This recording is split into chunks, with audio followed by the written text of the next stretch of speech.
How long did you dance professionally, Peggy? About 7 years. In addition to Shakespeare in the Park, what other things did you do? Well,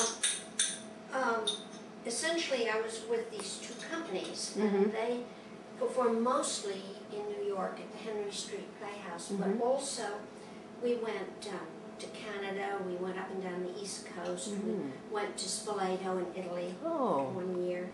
Minotti and Bernstein. Gels and doing, lighting this and lighting that. But I did make a lot of costumes there. Oh. Bryn, did you stop working for a while, or did you do work and be a mother at the same time? At the time, I was teaching dancing and performing. When Charlie was born, I went back to teaching the same week he was born, and I performed until I was about 3 months pregnant, and then again about a year later. I stopped working except for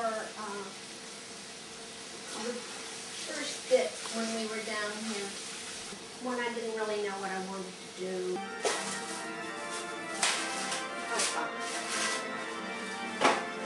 Every so often.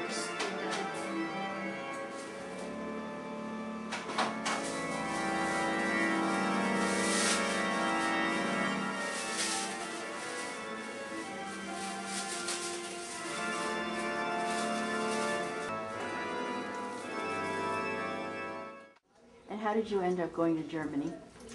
I wished to study with a woman named Mary Wigman. And my father was going to a real estate convention in Madrid and said, "Would you like to go?" And I said, "I would love to go.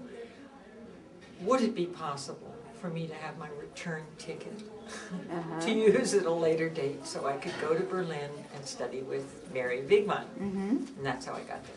You spent 3 years there, or 4 years? I think 4.5. And then when you came back, what happened? I came back and opened a studio. Well, I had a studio for the next 20 years. First on 14th Street in Manhattan. Then I moved to 11th Street, where I shared a studio with Valerie Bettis, a wonderful friend and mentor. I mean, actually, after Vassar, the first year I taught and choreographed, and then I decided that I should know more about the theater business. So I went to work for producers at the same time I was choreographing and studying. Which producers? First producer, Vassar, Lynn Austin. Oh yeah, Lynn really? Austin, True Mary, Virginia. Thank you very much. That's how I met Lynn Austin. And I was the production assistant for a musical they did on Broadway called Copper and Brass, which starred Nancy Walker. Oh yeah, whom the Bounty Lady. That's right. Yes. I was going to say whom people remember from the Bounty Lady. And then I worked for Jimmy Hammerstein and Barbara Wolferman. They were teamed up, and we did a show. What's the one I was production on for that? Josh Logan directed. Bert Brinkerhoff and Carol Lindley. Oh. Wow. Oh, Blue Denim? Was it? That's Blue? it. Yeah. Blue Denim. Good for you. Wow. And that was where I was working before I left for Europe. That's it. But I learned a lot, and indeed, having worked for Jimmy when his father died while I was in Europe, I did a whole show, The History of the American Musical, a tribute to Oscar and Richard Rodgers, who I had also worked for. So I mean, I did it mainly with German actors,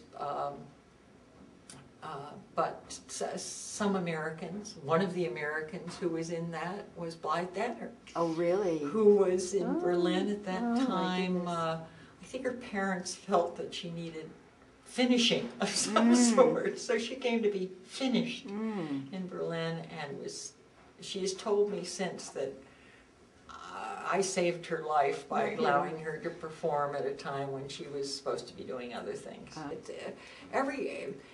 Everything kind of connects. It's yes, like the they say infinite circle. Like they say at Vassar, everything correlates. Remember that? That's right. That's right. Well, and Tai Chi. I mean, life is that circle. Yeah. Ongoing, all connecting. So it's been very interesting.